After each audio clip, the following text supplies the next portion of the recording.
एक लड़का बनारस से दिल्ली जाने वाली ट्रेन में बैठकर दिल्ली जा रहा था। जिस सीट पर बैठा था उसी सीट के सामने एक लड़की आकर बैठ जाती है और वो लड़की किताब निकालकर पढ़ने लगती है। यह लड़का बड़ी ध्यान से उस लड़की को देखता है और उस लड़की से पूछता है कि तुम क्या पढ़ाई कर रही हो, किस चीज की तैयारी कर रही हो। वो लड़की कहती है कि मैं आईएएस की तैयारी कर रही हूँ। इस कदर दोस्तों वह लड़का उससे पूछता है और लड़की जवाब देती है और दोनों आपस में बातचीत करने लगते हैं। अब ट्रेन के सफर में उन दोनों की गहरी दोस्ती हो जाती है। दोनों एक दूसरे को नंबर भी दे देते हैं और दोनों बातचीत करने लगते हैं। दोनों एक दूसरे से प्रेम करने लगते हैं, लेकिन कभी अभी मिले नहीं थे एक दूसरे से। उस ट्रेन में मिलने के बाद बातचीत करते रहते हैं। लड़की आईएएस की तैयारी करती है, लेकिन पढ़ाई के दौरान इतनी व्यस्तता आ जाती है कि धीरे धीरे उन दोनों के बीच संपर्क टूट जाते हैं, यानी बातचीत होना सब कुछ बंद हो जाता है। लेकिन दोस्तों कई सालों के बाद जो लड़की है वो आईएएस बन जाती है और आईएएस बनने के बाद दोस्तों वह ट्रेन से सफर कर रही थी अपनी पुरानी यादों को ताजा करने के लिए। और उसी ट्रेन में दोस्तों फिर से कई सालों के बाद वह लड़का उससे मिल जाता है, उसकी मुलाकात हो जाती है। और मुलाकात होने के बाद जो घटना घटित होती है दोस्तों, उसको जानकर आप भी उस आईएएस की तारीफ किए बिना पीछे नहीं हटेंगे। दोस्तों एक कहानी बहुत ही इंटरेस्टिंग कहानी है। उस कहानी को सुनने से पहले पहली बार चैनल पर आए हैं तो दोस्तों आपसे बहुत रिक्वेस्ट है कि चैनल को सब्सक्राइब और वीडियो को लाइक कर दीजिए और कमेंट बॉक्स में प्यारा सा कमेंट कर दीजिए ताकि मेरा हौसला बढ़ता रहे और मैं आपको इसी तरह अच्छी अच्छी कहानियां सुनाता रहूं। चलिए दोस्तों कहानी की शुरुआत करते हैं। मेरे दोस्तों समय था 2015 का और बनारस से दिल्ली एक ट्रेन जा रही थी। उस ट्रेन में सूरज नाम का एक साधारण मजदूर लड़का खिड़की के पास बैठा हुआ सोच रहा था कि जिंदगी उसे कब मौका देगी कुछ बड़ा करने का। उसके हाथ मेहनत के गवाह थे, कहीं ईंट गारे के निशान, कहीं धूप में जल चुकी खुरदरी त्वचा। तभी सामने वाली सीट पर एक लड़की आकर बैठ जाती है, जिस लड़की का नाम अंजलि होता है। वो किताबों में खो जाती है, किताबें पढ़ने लगती है। आंखों में मोटा चश्मा और चेहरे पर एक अजीब सा आत्मविश्वास था। दोस्तों वह अंजलि यूपीएससी की तैयारी कर रही थी। अब सूरज उस लड़की को देखकर बहुत ही हैरान हो जाता है। वो सोचता कि कोई लड़की इतनी गंभीरता से पढ़ाई कर सकती है। दोस्तों ट्रेन चलने लगती है। ट्रेन चलने के बाद सूरज बहुत ही हिम्मत जुटा करके अंजलि से पूछता है कि तुम किस चीज की तैयारी कर रही हो। अंजलि कहती है सिविल सर्विस की मैं तैयारी कर रही हूँ, यानी कि आईएएस की तैयारी कर रही हूँ। मुस्कुराते हुए अंजलि ने जवाब दिया। उसके बाद जो सूरज है वो चौंक गया। वो बोला आईएएस? तो अंजलि बोली हाँ आईएएस की। अब दोस्तों अंजलि की आंखों में आत्मविश्वास था। सूरज को पहली बार लगा कि पढ़ाई भी एक अलग दुनिया है जहाँ केवल मेहनत मायने रखती है। अंजलि और सूरज की बातें बढ़ने लगी और अंजलि को सूरज की सादगी पसंद आ गई। दोस्तों दोनों उस ट्रेन में एक दूसरे से बात करने लगे और अपनी फीलिंग शेयर करने लगे। बात करते करते दोनों में दोस्तों दोस्ती हो जाती है और दोनों एक दूसरे को नंबर भी एक्सचेंज कर देते हैं। अब ट्रेन बनारस से कानपुर पहुंची, फिर दिल्ली और बढ़ी। इस सफर में दोनों के दिल एक दूसरे को खींचते चले गए। अगले दोस्तों कुछ महीने में वो दोनों एक दूसरे से बातचीत करने लगते हैं और गहरी दोस्ती हो जाती है। लेकिन अंजलि जो कि अपनी पढ़ाई में व्यस्त हो जाती है और वो आईएएस की तैयारी करने लगती है। दोस्तों अंजलि की जो पीड़ा से सूरज ने भी किताबें पढ़ना शुरू कर दिया। वह मजदूरी करता था लेकिन शाम को पढ़ाई भी करने लगा अंजलि की वजह से। लेकिन समय किसी के लिए रुकता नहीं है।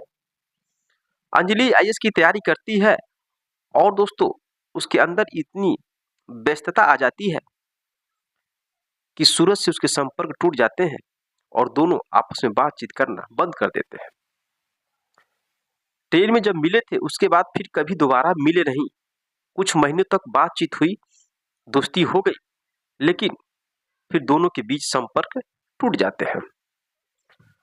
अब संपर्क टूटने के बाद दोस्तों, जो अंजलि है वह कड़ी मेहनत करती है और आईएएस क्वालिफाई कर लेती है।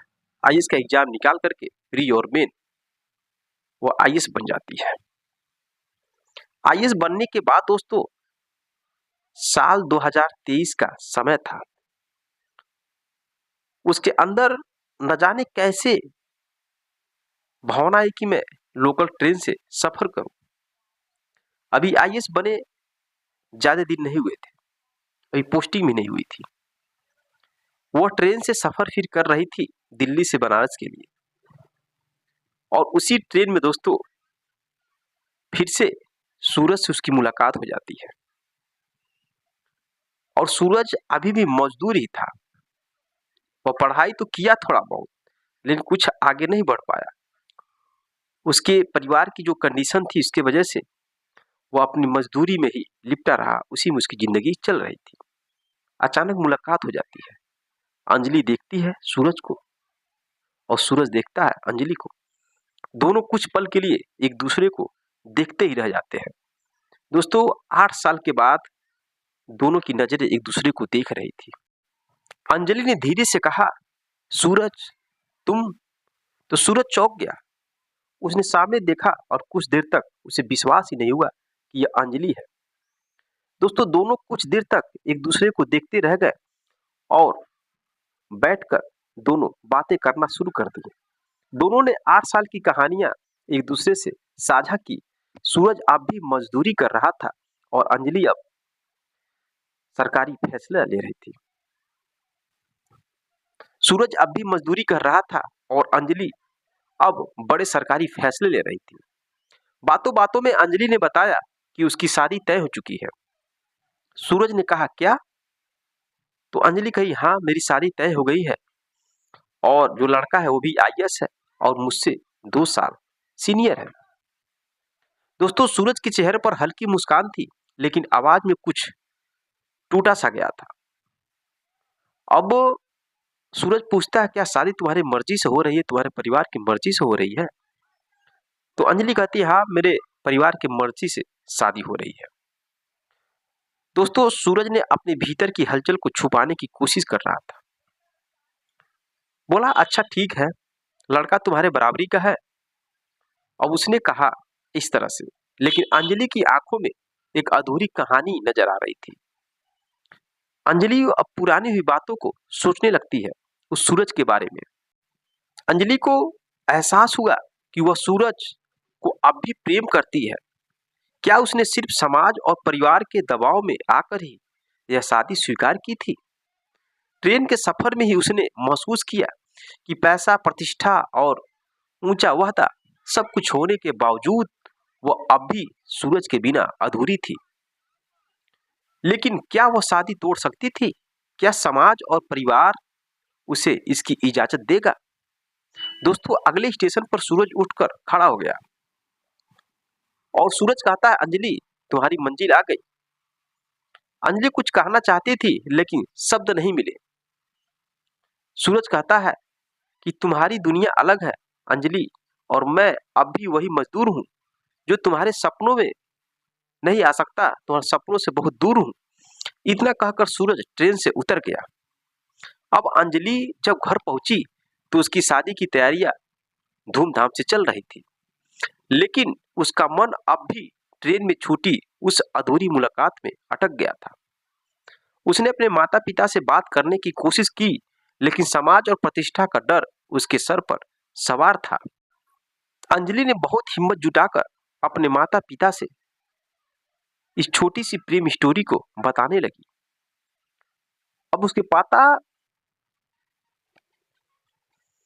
अब अंजलि इस छोटी सी लव स्टोरी को वो अपने पिता से बताने लगी। अब उसके पिता यह शब्द सुन करके गुस्सा हो जाते हैं और गुस्से में कहते हैं कि हमने तुम्हारे लिए किताब। अब अंजलि अपने पिता से किसी तरह से हिम्मत जुटाकर अपनी प्रेम कहानी बताने लगती है। उसके पिता जब सुनते हैं तो गुस्सा हो जाते हैं और गुस्से में कहा, हमने तुम्हारे लिए कितना कुछ किया और तुम सब कुछ बर्बाद करना चाहती हो। अब यह शब्द सुनते ही दोस्तों अंजलि की आंखों से आंसू आने लगते हैं। अब अंजलि के पास केवल दो रास्ते थे, एक वह जहां समाज की मंजूरी थी और दूसरा वह जहां सूरज था। अब शादी के दिन अंजलि दुल्हन के जोड़े में थी, लेकिन उसकी आंखों में कोई खुशी नहीं था। उसके आंख से आंसुओं की धार बह रहे थे और सूरज के प्रति प्रेम उमड़ रहा था। अचानक उसने खुद से एक सवाल पूछा, क्या मैं अपनी जिंदगी किसी और के लिए जी रही हूं? और फिर उसने फैसला कर लिया। शादी से कुछ घंटे पहले ही अंजलि ने अपनी सगाई तोड़ दी और सीधा बनारस पहुंची। वहां वह उस जगह गई जहां सूरज मजदूरी कर रहा था और वो जाते ही चीखती है, चिल्लाती है, सूरज सूरज। सूरज ने मुड़कर देखा तो उसकी आंखों में विश्वास ही नहीं हो रहा था कि अंजलि आकर मुझे बुला रही है। अब उसके पास जाता है, सूरज कहता है, तुम यहाँ क्या कर रही हो? अंजलि कहती है, मैंने अपने प्यार को वापस पाने के लिए, जीतने के लिए यहाँ पर आई हूँ। सूरज कुछ कह पाता इससे पहले ही अंजलि ने उसका हाथ थाम लिया और कहने लगी, मैंने बहुत देर कर दी सूरज, लेकिन अब और देर नहीं करूंगी, मैं तुम्हारे बिना अधूरी हूं। इधर सूरज की आंखों में आंसू थे, आंसुओं की धार बह रहे थे। उसे विश्वास नहीं हो रहा था कि एक आईएएस लड़की उसे पसंद कर रही है और अपनी प्रेम को आगे बढ़ाने की कोशिश कर रही है। आखिरकार दोस्तों सच्चे प्यार ने समाज की बंदिशों को तोड़ दिया। उन दोनों को प्रेम दोस्तों वाकई में असली प्रेम है। प्रेम में कोई भी औदा, पैसा, कौड़ी, धन दौलत, जात पात, ये सब कुछ नहीं देखा जाता है। प्रेम तो प्रेम है। दोस्तों ये कहानी सूरज और अंजलि की नहीं, बल्कि उन सभी प्रेमियों की है जो समाज और परिवार परिस्थितियों की बेड़ियों में बंधे होते हैं। प्यार सिर्फ साथ रहने का नाम नहीं, बल्कि एक दूसरे को पूरा करने का नाम है। क्या आपने कभी ऐसा प्यार खोया है जो आपका था लेकिन समाज ने उसे छीन लिया है? अगर आपके साथ ऐसी घटना घटी है तो कमेंट बॉक्स में कमेंट जरूर करिएगा। मेरे दोस्तों अंजलि और सूरज दोनों शादी करते हैं और बहुत ही अच्छे से जिंदगी काटने लगते हैं। लेकिन दोस्तों आजकल ऐसा होना बहुत ही कठिन है। आजकल प्यार के पीछे भी एक बहुत बड़ा स्वार्थ छिपा रहता है। शादी होने के बाद भी पत्नी नौकरी पाती है तो बदल जाती है, पति को छोड़ने लगती है। ये तो प्यार की अलग चीज हो गई। आजकल लोग किसी से प्रेम करते हैं, किसी से शादी भी करते हैं तो सबके पीछे स्वार्थ छिपा है। अगर आप कुछ काबिल हैं, कुछ काम लायक हैं तो लोग आपसे प्रेम करेंगे, लोग आपका साथ देंगे, चाहे प्रेम का क्षेत्र हो, चाहे संबंधी का हो, चाहे कुछ भी दोस्ती यारी कुछ भी हो। अगर आप काबिल हैं तो लोग आपसे प्रेम करेंगे, आपका साथ देंगे, आपसे दोस्ती करेंगे। लेकिन आप काबिल नहीं है तो आपको पूछने वाला इस समाज में कोई नहीं दोस्तों। इसलिए काबिल बनिए और जीवन में कुछ करने की कोशिश करिए। बाकी दोस्तों यह कहानी कैसा लगा, अगर आपको थोड़ा सा भी अच्छा लगा होगा तो प्यारा सा कमेंट जरूर करिएगा। और आप कमेंट जरूर करिएगा, क्या आपके साथ ऐसा कभी किसी के साथ प्रेम हुआ हो और समाज की बेड़ियों से आप उभर नहीं पाए और समाज को देखते हुए उस समाज ने आपके प्रेम को छीन लिया है? तो कमेंट बॉक्स में कमेंट जरूर करिएगा।